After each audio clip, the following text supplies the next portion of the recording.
Hey, good afternoon, Jake. Good afternoon, Jason. What's going on?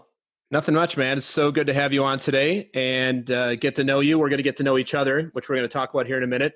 So welcome to the show. I really appreciate it. Let's get right into it. So first things first, Jake. Love if you give the audience a little bit of intro, who you are, where you are in the world today. We're recording this episode near the end of August, if you can believe it. It's crazy, August of 2020. And yeah, just a little bit about you. Yeah, first of all, it is crazy that we're at the end of August. I can't didn't believe put it. those things together. But I'm coming from Santa Monica, California, and a little bit about me is I'm a 2-time author. I've traveled the world as a motivational speaker, and I teach entrepreneurs how to start their business, build a world-class network, and scale to 6 figures. And that's what my main focus is right now. That's awesome. That's awesome. Well, I know we're going to hear a lot more about that today. So how we met, I was telling you this before we actually kicked off the recording. It's always really fun for me to have people on that I literally don't know. So we met, our first words to each other were about 10 minutes ago. And so how we met is through a mutual connection, Alan Stein Jr., who was on the show here. We did an interview in like February or March of 2020, and I released that episode, I'm going to say in June or July. So through Alan, we actually got connected. Alan's a great guy. We had a great time, and I'm sure we're going to have a great time. So that's how we met. We met through somebody, and we don't actually know each other, really. Well, we're starting to now. And which makes this next question super fun is our first impressions of each other. And since it is my show, I'm going to ask you to give me your first impression of me. Yeah, absolutely. And I love this question because it's not always something that somebody's willing to ask, right? You never get to talk to someone about their first impression until way later in the friendship when you get to decide, do you want to tell them the honest impression, right? But this is about honesty. This is about being who we are and bringing our truth. But no. It was great when we jumped on the video for the first time and seeing your face and just getting pumped up. So my first impression was you were excited. You're an exciting person to talk to. You got great energy. You make me want to smile. You make me want to be crushing this podcast for your people. That's awesome. Thanks, Jake. Yeah, my first impression of you is actually you sent me a really thoughtful email asking if you could be on, and it was a really positive email. Like you can imagine, I run my own business, and you teach people how to you run your own business. You get a lot of people that email you a lot of things. And yours was like very heartfelt, and it was had a great a nice personalized subject line. And I was like, oh, this guy sounds great. And then I realized something, and I'll own it here on the air, that I think I had like starred your email to get back to you, and then I realized I think I like missed it for a week, and then I'm like, oh crap, I really want to have this guy on, and he probably thinks that I've ignored him like a lot of people just ignore emails.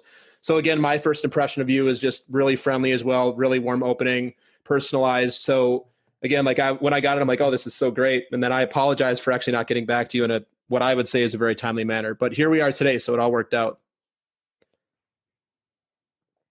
Yeah, and I'm grateful. I'm grateful that it did. And that's the beautiful thing. And we'll talk deeper into this, but why following up so important, and why, making things customizable and doing the extra thing is so important. And when you're building relationships and having more fun in the game of life. Yeah, man, I'm excited to learn more about that because it sounds like I could probably use a little bit of it based on my email response rate. So let's get right into it. Are you ready? You bet. So first question for you, Jake. What is something that you nerd out about? I would say one of the things that I nerd out about, besides the easy answer, which is basketball and loving the Lakers, what I nerd out about is reading and figuring out how to be a high performer when it comes to building structure and habits that actually generate myself more freedom in my life. Oh man, I'm trying to decide here because I'm a sports fan. Like I'm from Minnesota originally, so I'm a Timberwolves fan. It's been, we got Cat, and besides that, it's been a pretty barren time over in Minnesota for quite a while. I am not a Knicks fan at all. I live in New York now. I actually live in Brooklyn. So I do like the Nets, but I want to ask you about basketball, but I actually want to ask you about the second thing you mentioned about the high performing thing. So you nerd out about it. What is it that you specifically nerd out about? Like what's the actual outcome that you nerd out about around that? Well, I've always really enjoyed like peak performance, right? I've always wanted to be at the top of my game as an athlete. Now, like, I'm an underdog. So I'm an undersized guy playing basketball my whole life, being told I'd never make it, being told I could never do it. So I always had to find ways that would differentiate me that wasn't just related to my height, right? So how could I become better? And what were the ways that I could do that while still maintaining elite grades and doing all these things? So I've always been like, how do I get better than great, right? How do I be the best, and finding those different things? So for me, I look at the morning routine and I modify my routine. I adjust my routine. I look at the habits that I've created. I look at the triggers of the things that are in my life. And the reason for that ultimately is because I define success in my life as having the freedom to do what I want, when I want, with who I want. And so if I'm able to create the structure, the routines, the habits that enable me to have even more freedom to spend more time, to say yes to the things that I really want to say yes to, then I'm getting closer to winning at the game. And for me, life's just a big game, and I'm just having a blast through it, and I'm finding those ways to get me to the top of it.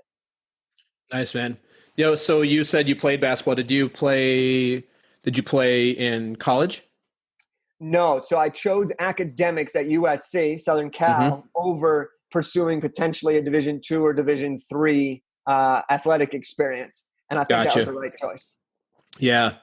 A USC, this real quick. It's not a sidebar. It's my show. It's part of the conversation. My wife is a Buckeye, and I will always remember that when we first started dating, it must have been 2007, maybe 2008. We went to the Ohio State USC game at the Coliseum, and Matt Leinart was the quarterback. Okay. So that would have been like what, late 2000s, like 2006, 2007, and I believe the Buckeyes got their butts kicked. So yeah. I've been to one USC football game. Well, congratulations. You were on the right side of history there. That is probably not what my wife would say, but okay. Yep. Yes, that's awesome. So Jake, we're talking now about a little bit about comfort zones. So for the audience to define the comfort zone is the thing that you either know how to do, you're willing to do, or is easy for you. And so the first question I have for you around this is, what is something that it would be inside of your comfort zone that might be outside of somebody else's? And I want to caveat this. You are a professional speaker, so I'm going to take that off the table. You can't say speaking in public because maybe it is something that's still outside your comfort zone, but I'm not going to give you the layup there on that one. So what's something else besides public speaking that is inside your comfort zone? I think something that's inside my comfort zone, and outside of speaking, even though it's related, is being able to talk to anybody at pretty much any time. And that for me is something that I've found comes naturally, and then I've learned how to be better at it. Where for a lot of people, that's very intimidating to approach new people, to try to build relationships out of nothing, to go to an event and make friends, or to be at a wedding and be at a table where you don't know too many people and get to know everybody, right? So for me, that's something that's in my comfort zone that I don't think is in everyone else's comfort zone. Oh, no, absolutely. That is out of a lot of people's comfort zones. That is actually something that is inside of my comfort zone as well. I spent, before going into the coaching world, I spent 19 years in sales. So it's kind of hard to be in sales if you're not willing to talk to strangers. Makes that profession pretty challenging because that's kind of what you do all day, at least to start. So any advice for people who want to get more, who want to have more confidence to go up and talk to that person they want to talk to, whether it be in their dating life or maybe it's a work relationship, or any advice for what people can do to make that a bit easier? Oh, of course. I mean, one of the things that you can do is always remember two things. One, no one else, if this is in business or in anything, no one else knows what you're going to say before you say it. Only you have prepped in your head 150,000 times what you want to say and hope comes out of your mouth, right? But the other person has no idea what you were going to say. So even if you mess up what you thought was perfection, it still is going to be better than what you think you performed as. So that's one thing. And when you realize that, it takes away the power from being scared of the rejection or being scared of the disappointment or being scared of disappointing yourself, right? But then the other thing about that is more often than not, people on the other side of the phone, people on the other side of you going up to them are just as nervous as you are. And This has been something that's huge, especially when it comes to business and sales is like, people are like, well, what is it going to cost me? What am I going to have to do? What do they expect from me? And a lot of that is they're nervous, just like you are when you approach them. And so it's all about easing the conversation. It's all about finding commonalities. And when you realize that, it kind of removes some of that anxiety and some of that stress of being willing to approach somebody, because you're both in the same place. And often you going up to introduce yourself makes them feel so much better that they didn't have to do it. Like even me, I'm very outgoing, as we just talked about. There's nothing I like more, though, when someone else at an event comes up to talk to me first. Like, that's one of the coolest things. It just makes you feel good, right? And it also takes that pressure off of you having to do all of the work to get the thing started. So those are two quick pieces that I think, for people that don't always like to go up or are a little bit nervous, that's really helpful in any aspect of life. Yeah, I love that. I'm gonna throw something else in here that, I can't remember if it was one of my other guests or just something I read somewhere. But the thing is, like, we all have these stories about ourselves, and at times a lack of confidence or a lot of confidence. When you meet a new person, all they know about you is what they know about you in that moment. So like your past failures or the things that didn't work for you or the things that worked for you, like none of that actually is in somebody else's purview. And it's like the cliche about never get a second chance to make a first impression, but you're like, oh my God, am I going to be good enough? Am I smart enough? Am I good looking enough? And like, they only know you in the moment that they meet you. And none of the things from the past actually matter in that moment. 100%. 100%. I mean, no one knows if you just went through a breakup. No one knows if you just closed $1 million deal. No one knows if you had 5 gray hairs or 10 gray hairs before today, right? Like, nobody knows any of that stuff, right? And like I say that because that's something that I've recently started to have some gray hairs, and I'm a younger dude. And I was like, at first I'm like, oh my gosh, like this is the worst thing that ever happened. And then I'm like, no one knows what my hair used to look like. They just know me now. And who I am now is still amazing. And it's still going to be the best person they're going to meet today. Right. And that's the thought process that you got to have. But it is true on that. Like, you are the person that you are in that moment for people that have never met you. They don't know who you are, what you've done, or what you're trying to do. All they know is that you're right in front of them and words are coming out of your mouth potentially. Yeah. I'll give you a pro tip here, Jake. And I'm speaking for a quote unquote friend. There are easy ways to get rid of gray hair. I've heard. I can't speak to any personal experience, or maybe I can. It's easy to get rid of gray hair. Yes, I've heard that. Right now I'm rocking the salt and pep. Oh, nice. Yeah. A little bit and seeing where it takes me. I mean, I'm a single man in Santa Monica, California. So we'll see where that takes me. But the beautiful thing about it is there's always, like I said, there's always ways to adjust your routine, to adjust what it is that you're doing. If you want to be better, if you want to make adjustments, and that's a great thing. So I appreciate your friend's tip. Yeah. That's my friend's tip. Yes, exactly. Yeah. All right. So you seem like a pretty fearless guy. But I'll bet you there's something that is outside of your comfort zone that's likely inside of somebody else's. What would that thing be for you? Man, I just sense this one coming from a mile away, and it is something that I don't have a good answer for. So something that's outside of my comfort zone that's inside someone else's comfort zone. Okay, something that's outside of my comfort zone. So I'm incredibly not flexible, and it's literally like something that's huge. So there are times like where I have to like think about what I'm willing to get myself into that other people would never think twice about. And it's gotten to the point where I've literally invested in a 21-day hip flexibility challenge to try to open my hips up a little bit because everything's connected. So that's something. But when I was younger, I had the biggest worry about my eyebrows. So I was known, right? Like how people have labels growing up, right? Like the macho guy, the athletic guy. So I was the hairy guy, right? Yeah. Okay. And like in 6th grade, I had armpit hair before everybody else. In 7th grade, I was like actually shaving my mustache. High school, early on, I was the substitute teacher. People like got confused. It was great. Right? Oh my God. But I was nervous because my eyebrows were bushier than everybody else's eyebrows. Okay.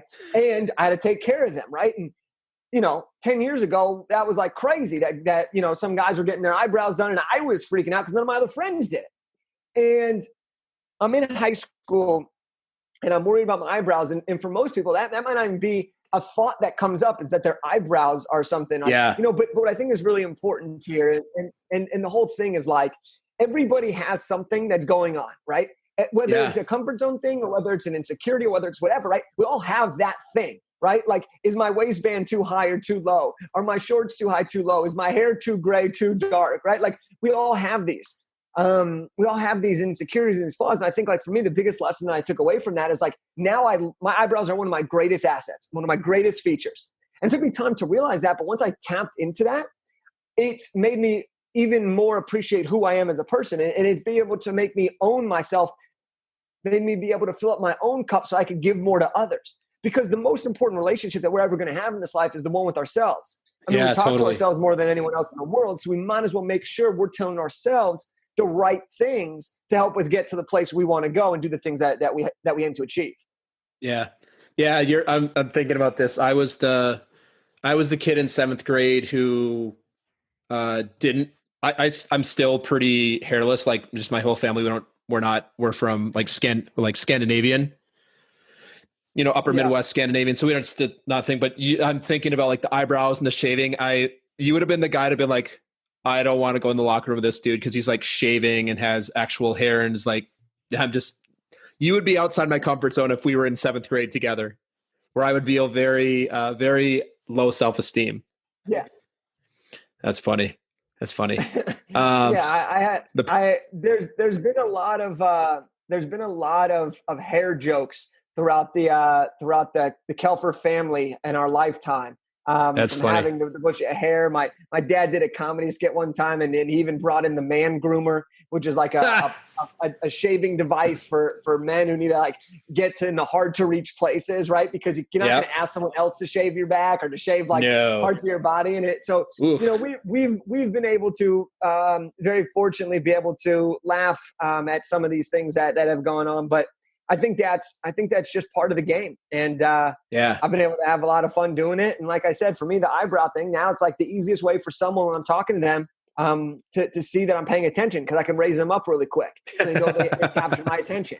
Or if I'm like 50 feet away, I can raise those bad boys up and you're going to see me coming from a mile away and you can be like, oh, this person wants to talk. It's great because he just gave me the eyebrow nod. Yeah, that's awesome. And relating it, I always like to tie it back, relating it all back to sports. You're in good company with Anthony Davis, Los Angeles Laker, otherwise known as nicknamed the Brow. Yeah. So, I mean, here's the difference though. Okay. Here's the big difference here. And I want to make this very clear. This is the only difference between you and Anthony Davis? Yeah. This is the only difference between me and Anthony Davis at 6'11". This is the only difference. So for all the people that are listening, the big difference here is like he chooses to have the brow and the singular brow.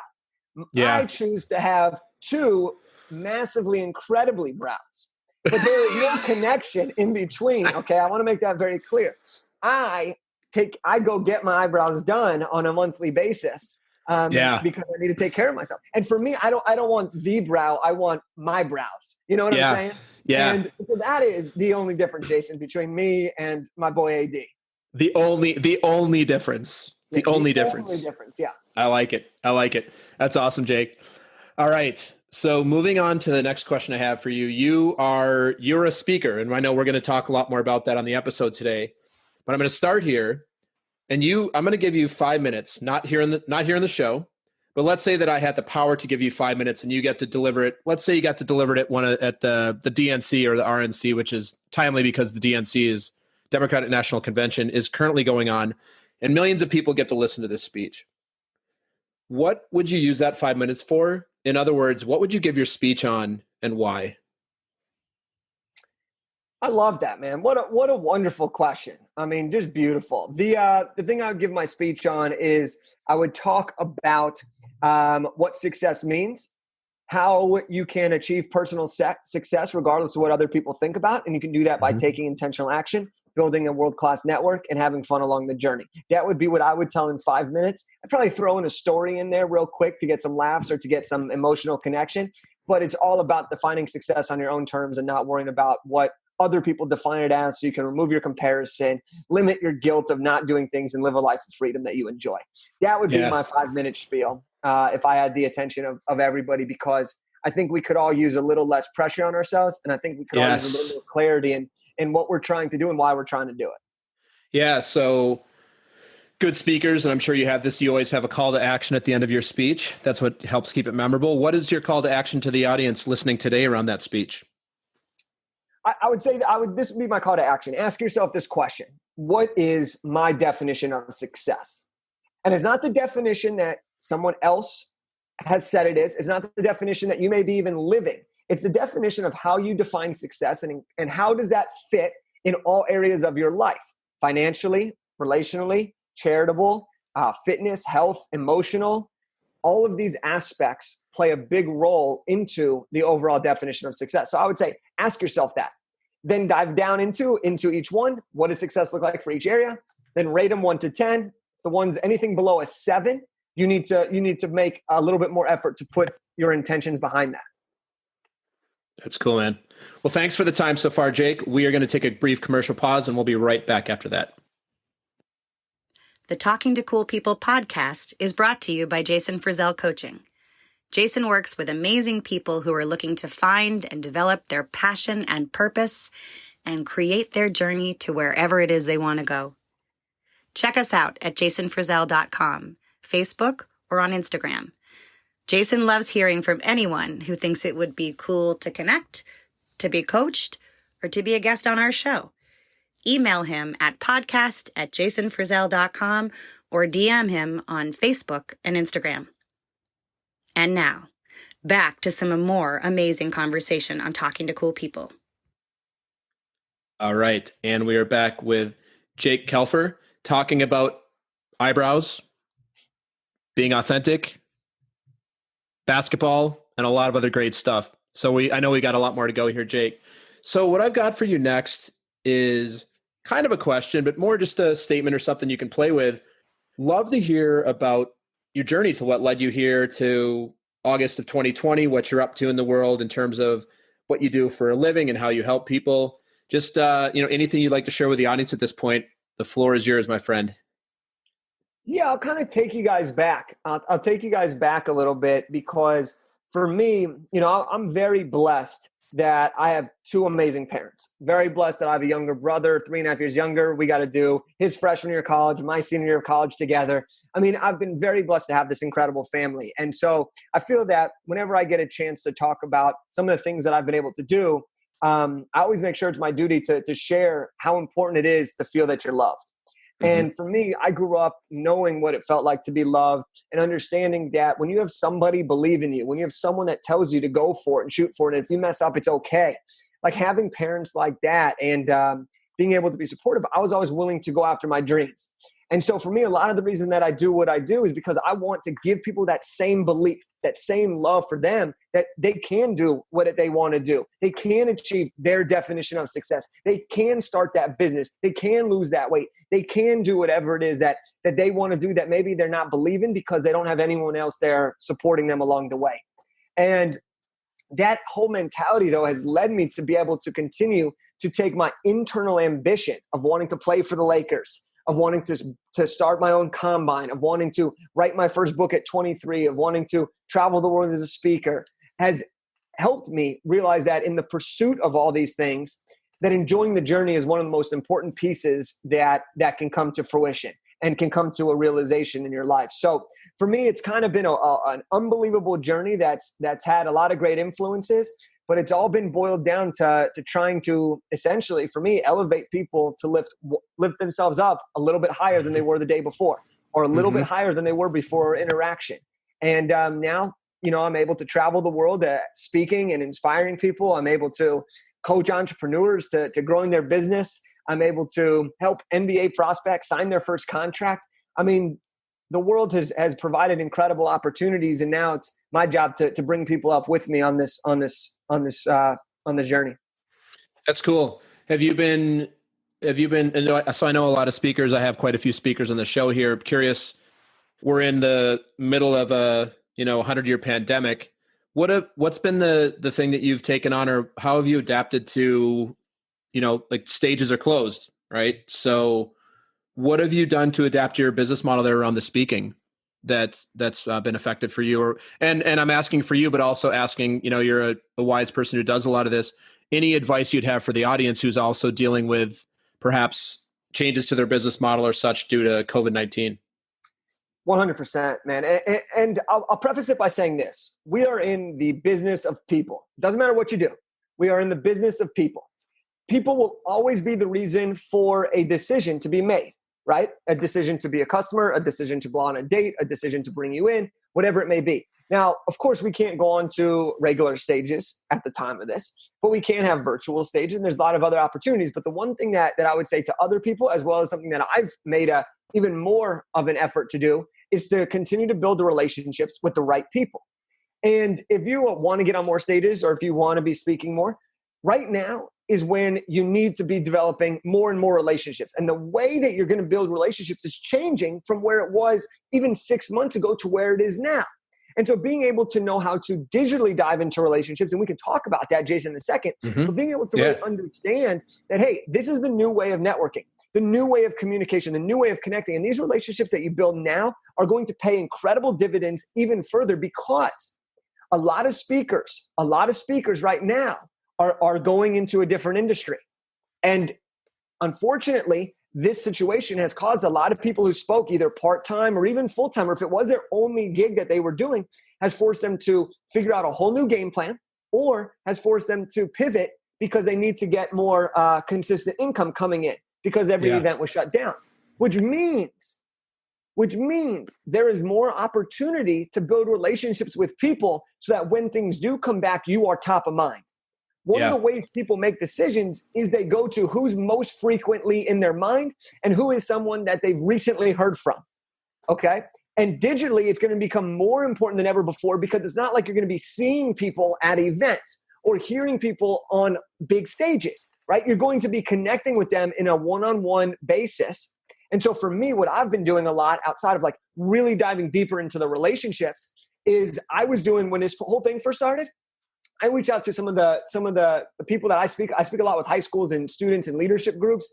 And I talk to a lot of people in that industry. I was like, hey, I know it's crazy right now. Nobody's got any answers, but let me, if your seniors want a goodbye, a 30-minute goodbye, like let me hop on and give them some inspiration to keep them going through this time. Or if your younger kids want to get excited because this is not how they expected high school to be, I'll jump in there. And that's building relationships. And not only have I been able to get on more stages that way, I've been able to get in front of the decision makers who can bring me to all the events I want to be speaking at, and I can have them see me in action. But most importantly is I can show them that, look, I'm not about just doing this to make a paycheck. I'm in this to make a difference, really genuinely in here to make a difference, because look, every speaker says they're in there to make a difference, but your actions have to match up with your words. And this is one of the ways that I've been able to develop a relationship, provide incredible value, and set the stage for future communication and future value that'll in turn get me future gigs, get me more referrals, and things along that nature. So that's what I would really say is it comes down to understanding your network, understanding what your needs are, understanding what you desire, understanding, again, going back to this, what is your definition of success as a speaker? And then what are the actions you need to be doing to do that, with an emphasis on the connection piece through a digital vehicle. Yeah, it's cool. So I'm going to state the obvious. We don't know when stages are opening up. So right now, if somebody's listening to this, there'll be a lot of people listening to this.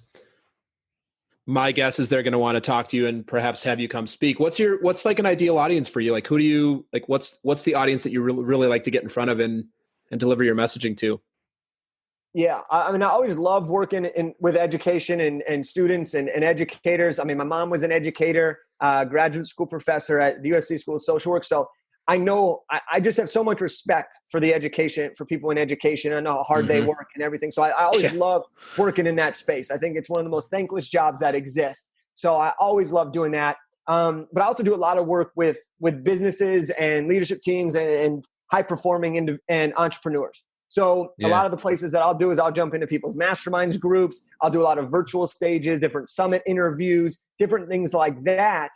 Which, by the way, if you're listening and you're a speaker, these are some of the ways that you can still get booked and still be able to make revenue generating opportunities for yourself, even if they're not the same traditional ones that we're used to pre-COVID. Yeah. Yeah. Just I want to give a shout out. My brother works in education as well. You know, you're talking about it's a tough job. I mean, talk about it's a tough job. And then on top of in a lot of states, like New York State is the city right now, the New York City public schools is hybrid model. Where we are currently living is 5 days a week. There are areas of the country, like I don't know if you've been reading about this, but I think there's Georgia and Indiana and a couple other states, and I might be wrong about this, like they went back to school and now they're like back in out of school. So I want to give an extra big shout out to any teachers or educators, anybody who's in the educational space, like on top of that being a really challenging job and it's such an important job, man, on top of that, like my best friend from high school, John, he's a teacher. He's a high school physics teacher, and he's also a sports coach in Minnesota. And I was talking to him and he was telling me about what he has to deal with as a teacher now. And he's got to deal with kids being in the classroom like 2 days a week. And then he has to have lesson planning and have the logistics around also having those same kids be hybrid the other 3 days a week. So you can't even be like, oh, this is the in-classroom lesson plan. Today we're watching a movie. Today we're doing experiments. It's like it's a whole new thing. And no surprise, no teachers getting paid anymore. At least I don't know of any teachers getting paid more to work during this time. So I just wanted to say that and give a shout out to all the educators out there that this, we see you. It's a challenging time. Yeah, shout out to all the educators and shout out to everyone else, right? Obviously we're focused on education right here, but like think about just everybody who's had to make an adjustment, had to make a pivot. We've all been impacted in this in such a variety of ways. And like I've talked to so many people who have made like incredible pivots and changes to keep themselves alive, to go into survival mode, and then to come out flourishing. Like there's been so many incredible people who have taken their knowledge and their 20 years of experience, and then now they're turning them into a business and they're making more money per month than they were ever making in their 9 to 5. And it's like one of the coolest things for me, because it just like, we hear all the negative stuff in the news, but it's so cool to see how many people make the most of opportunities, how many people come together in times of, hardships. And I think that's really, really powerful. And I'm really grateful to see that, especially in time where there hasn't been a ton of positivity, on a global scale from Corona. Yeah. Thanks, Jake. I have one more question for you about your journey. And this is a curiosity question because I'm a sports guy like you. What was your position in basketball? Like, what was your specialty, or like what did you play 1 through 5? And then kind of what was your specialty? Were you a ball handler? Were you a rebounder? Were you a shooter? Like what? Yeah. I'd love to hear a little bit about your basketball career. Yeah. I'm a point guard through and through. I was always the smallest guy on the court. So point guard, shooting guard possibly, but I was never going to play the 5, never going to play the 4, never going to play the 3, always going to be a 1 or 2. But I loved having the ball in my hands. I loved being able to pass and set my teammates up.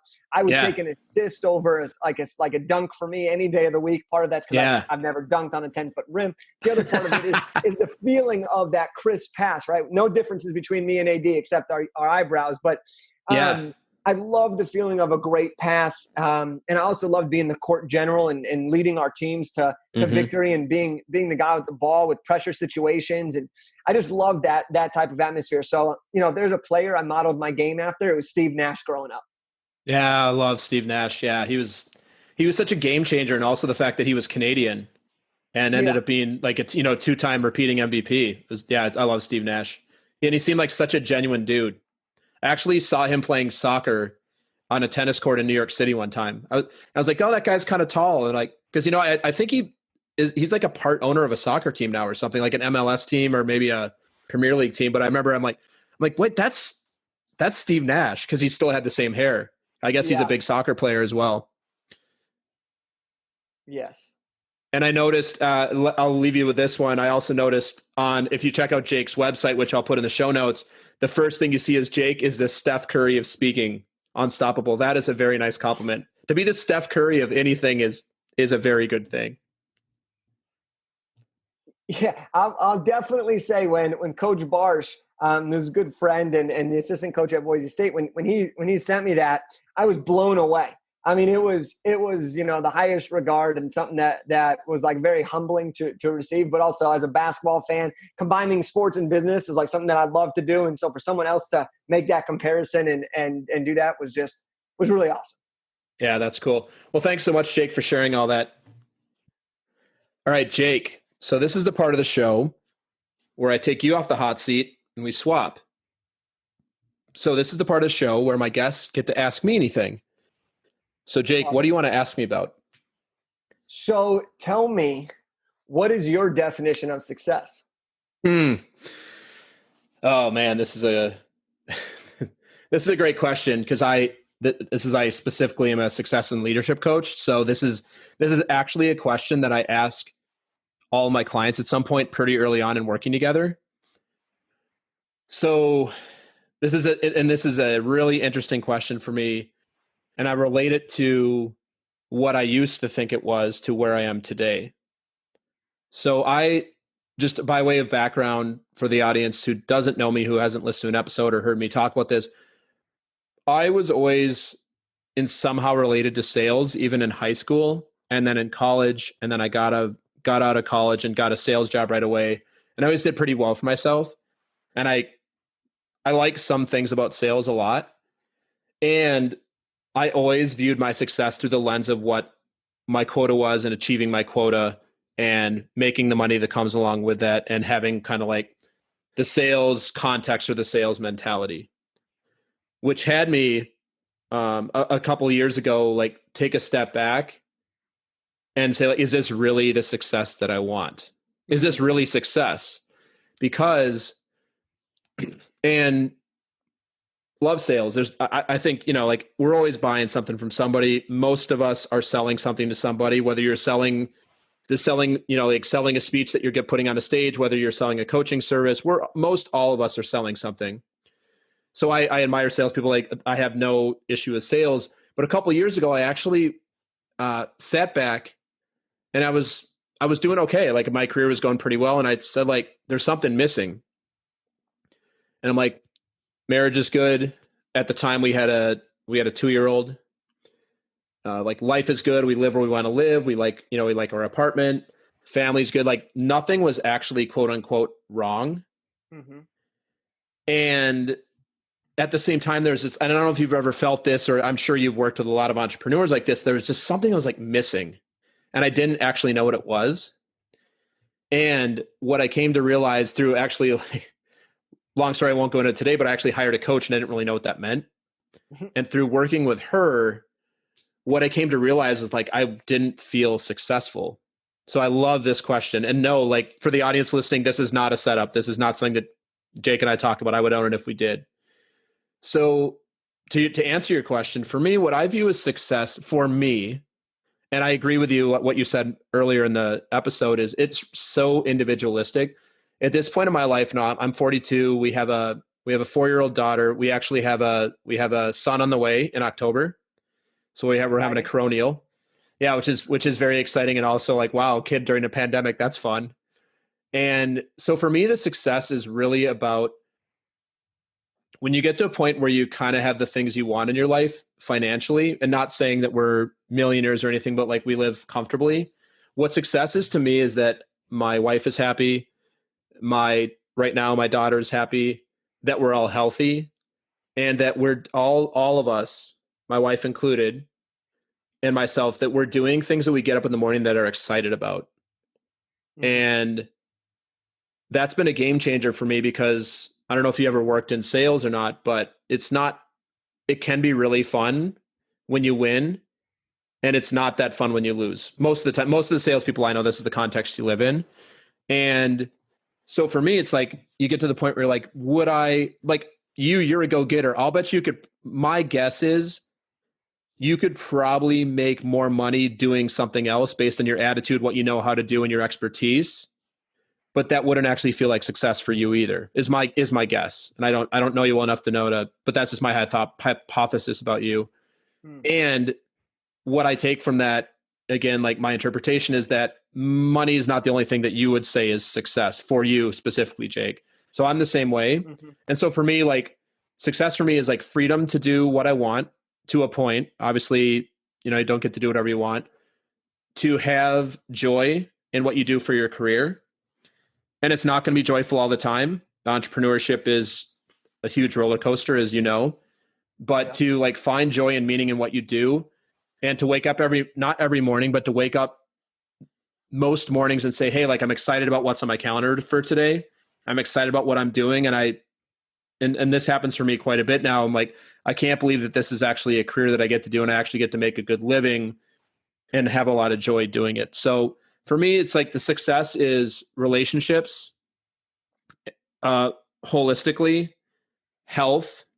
And when I include health, like your body, like you can generally do the things you want to do. Like maybe you can't go run a marathon anymore, but I can get up in the morning. You were talking, and you probably know this. You're talking about not being flexible.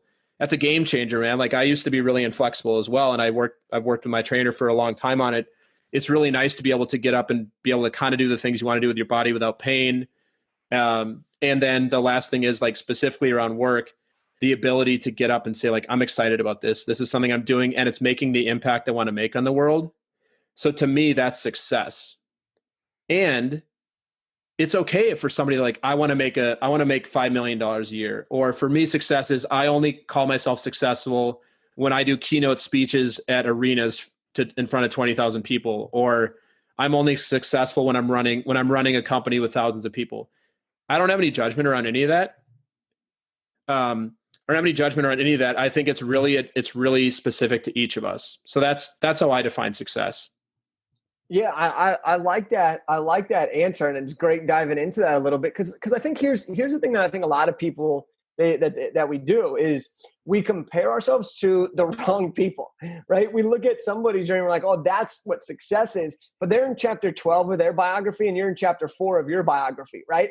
Like, and you're probably even writing about a different genre in the first place, but yet we are so focused on comparing to other people, but that's not even what's going to make us fulfilled in our life, right?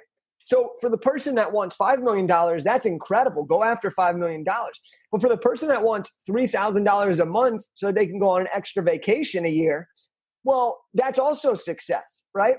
And so, Yeah. so I love diving deep into that, which will lead me to my next question for you, if I can ask one more. Of course. Which would be, talking about success is important, and thinking about success in our own ways is important. But one of the biggest things that I talk about, and one of the biggest things that people always ask me is, well, how do you actually do that? How do you actually get started? So my question to you is really, if you could only tell somebody to take one action, what would that action be if they wanted to get closer to success, or if they wanted to become a better leader, right? As a success and leadership coach, what is like the one action that you think, regardless of who they are, where they're at in their journey, can do and it will show incredible progress? Yeah. That's a great question. It depends. If I had to pick one answer, and this is going to be a little cliched, just start somewhere, like whatever that thing is. So I guess like so I coach a lot with like small business owners, like tech entrepreneurs. So if you don't feel like where you are and you see where you want to go to, just start doing something and trying things. It's kind of what you were saying earlier about just going up to people. Just go up to that thing in your life that you're actually resisting. Because usually the resistance is there for a reason, because the resistance can be good. And my guess is you probably speak on this. Resistance can be good. So I hate to say like follow the fear, because that's a little bit cliched, but it's like lean into the resistance so that you can actually see what's on the other side. And if you lean into the resistance and there isn't another side, at least you've tried. So I would say like start somewhere. And most people know what that thing is that they're resisting, or they know that thing that they say, I hate the word like should be doing, but most people that I know, like there's something that I should do or I could do that would move me forward in an area of my life. And they don't do it because it's resistance, fear. I don't have the time. I don't have the money. Those are all things, but there's usually something that somebody can do that actually doesn't take necessarily a ton of time. It doesn't necessarily take any money. So I'll give you an example. So somebody says, hey, I really want to become a speaker, but I've never spoken anywhere. Well, I think you know the old advice in the speaking world, and you would know this better than me, but it's like, go start. Like you said, go find a networking group to give a free speech to. Go give a speech to 2 people. Practice, like start doing it, as opposed to saying, well, I want to be a speaker, but I don't know how, so I'm not going to do it. So I would say like the advice I would give is, and the coaching I would give is, just start. Nice. I love that. And I have a great story on top of that. But I'll mention this when it comes to just starting, is like, there's so many things in our life that we're hesitant to do, right? With that resistance that comes into our mind, that those doubts or the beliefs that hold us back. And so a couple of years ago, I did something called my 12-month journey. And this was my way of tackling things that I'd always wanted to do, but claimed I never had the time to do. Things that I was scared to try, or things that I was just like, this could be fun, right? Yeah. And literally every month I would do a different one of these tasks for that month. So in one of the months I did Israeli self-defense called Krav Maga. Another month I practiced cooking. Another month I did a Euro trip. Another month I did Insanity, the workouts. Another month I did marketing for my first book, and I learned how to market a book. Another month I did hip hop dancing, and that was out of my comfort zone, right? Especially with my inflexibility, right? I'm stiff, but I got some rhythm. So it was great, and that was awesome. And then one of the months I even learned Chinese. And the craziest thing happened. And I don't know if this has anything to do with that, but I learned Chinese because my grandpa had always told me learn Chinese. I was like, no, I'm good. But then I was like, you know what? I'll try it for a month. And then 2 years after I did that, so about a year and a half ago or so, I was in China speaking, and my first big international speaking engagement. And it was one of those things that sometimes when you push yourself out there and you get started, things that you can never imagine start to get implanted into your brain. And then things happen and they work out different ways, but none of that happens unless you start. And I have unlimited stories on this, because starting has been one of the biggest things for me in my journey that's really enabled me to do some of the things. If you go back to what I was talking about in the beginning about these parents that told me to just try and see what you can make of it. And those types of things, those little actions create a great experience. Yeah. Yeah. That's cool, man. Well, thank you for the questions. I always love to get the thought-provoking questions and that have me good coaching, Jake. I like it. Thank you. All right. I'm taking the hot seat. I'm giving the hot seat back to you. I hope it's not too hot. Maybe just a little hot. So Jake, up over there. Yeah, burn it up, I'm sure. Well, you are in Santa Monica, where it's probably delightful weather-wise. You California people, the best coast, West Coast. So Jake, what are you passionate about? Passionate about a lot of things. Passionate about reading, passionate about being healthy, passionate about my family, passionate about playing basketball and exercising, passionate about helping other people achieve their dreams, passionate about a nice cold Coors Light on a good afternoon. Yes. Passionate about hanging out with great people, meeting great people. Passionate about a lot of things. Pretty much passionate about a lot of the things that I do to bring me fulfillment and enjoyment. Yeah.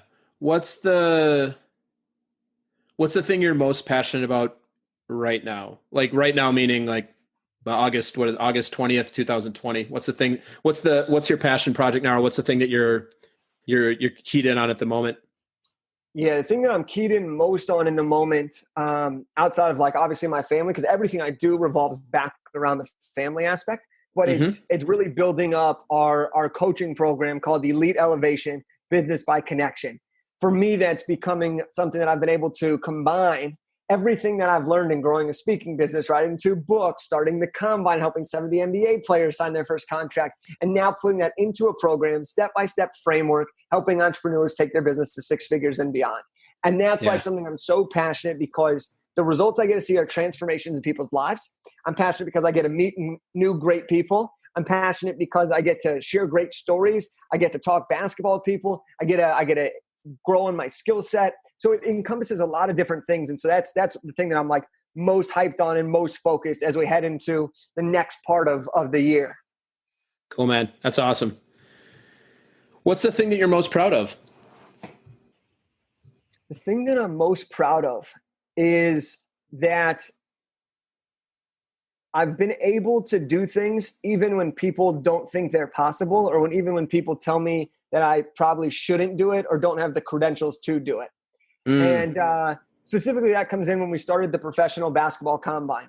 So what that event is, for anyone that's not familiar with what a combine is we host an event that brings 24 NBA draft prospects, people that have declared for the draft. They want to go from college basketball to playing pro basketball and getting paid to do so.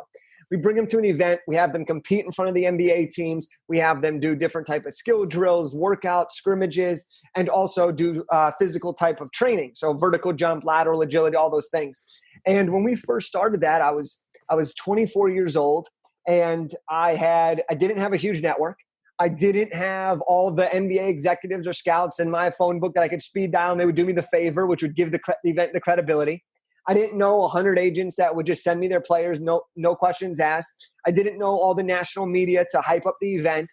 And when I first started figuring it all out, because I had to build the network and I had to do it fast because there was a time frame around this.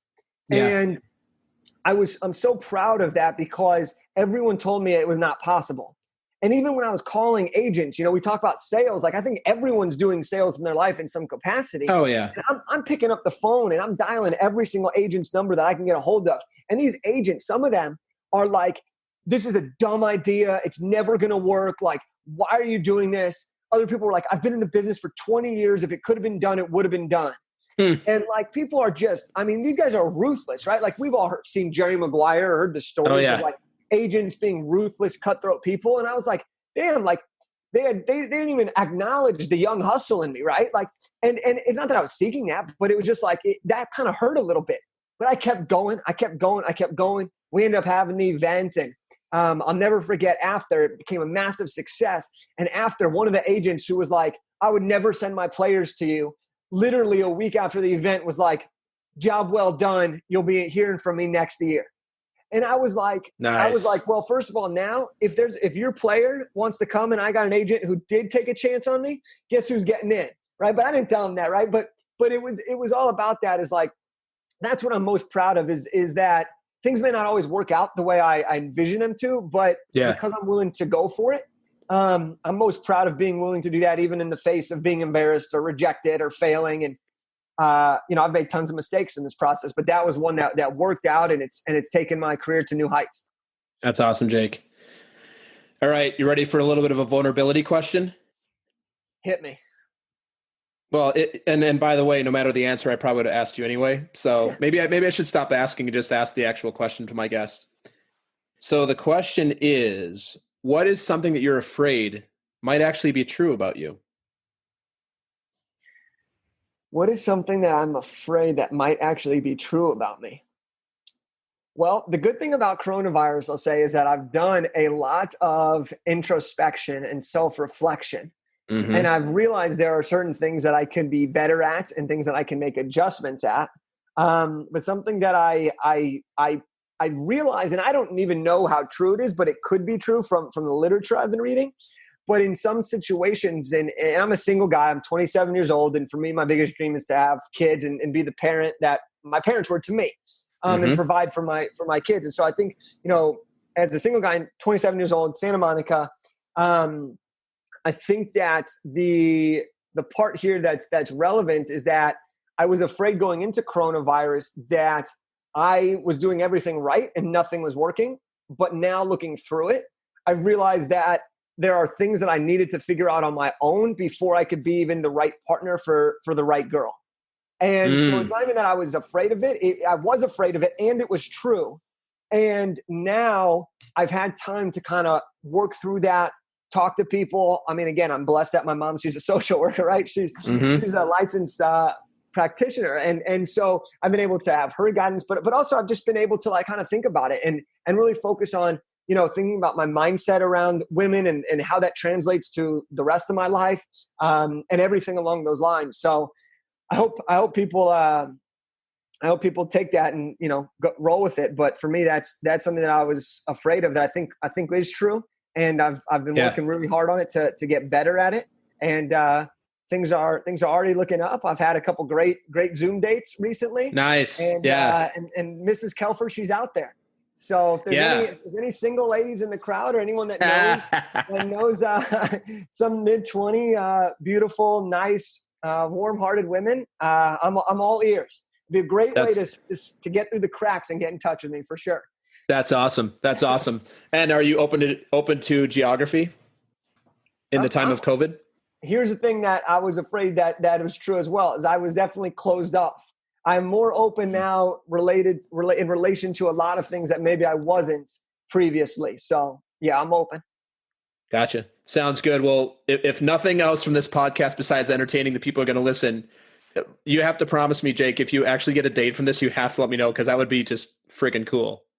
Yeah, no, we just put it out there. We'll yeah, it's in the universe now. Yeah, it's out there. So yeah, that'll be great. You'll 100% know. We'll screenshot the messages. We'll take a picture. We'll do it all if it gets to. That's awesome. On how far it gets to. For That's sure. right. Social distancing walks on the Santa Monica beach with masks on. Very romantic. Yes. Very romantic. Yeah. That's awesome, Jake. So what's your general philosophy on life? I think of life as a big game.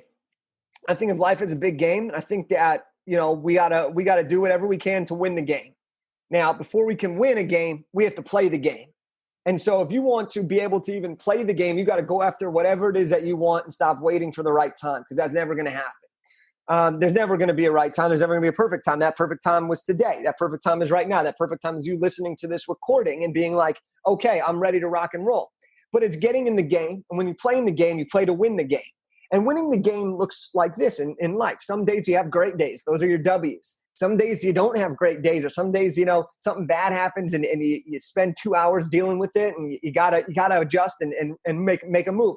Those days you may consider your L's. But if you have more W's than L's, more wins than losses, you're going to end up with a great life. And at the end of it, you're going to be playing for the greatest championship of all time, right? And that's when you're achieving true success. So my philosophy on life is like, have the greatest ambitions, pick and define what success looks like to you. Pursue that relentlessly. Don't ever let anyone tell you your dreams are too big, because their minds are just too small. Like, that's the truth. But you go big, right? You go big, you pursue that relentlessly. And at the same time, you enjoy the journey. That's my philosophy on life. And I try to live it every single day. And, there are days where I don't have the same energy and I'm like, damn. And then I try to figure out what's wrong so I can move forward, so I can get better. So the next time I have that, I can turn it around even quicker. So, and I can have a fourth quarter comeback, from 6 to 8 p.m. at night. I can have that comeback and I can still end the day on a winning note. So that's like my philosophy on life is I make it a game, and the game is meant to be enjoyed. The game is meant to be played. I get in the game. I win the game. I have a lot of fun. And that's the philosophy. Yeah, that's awesome, man.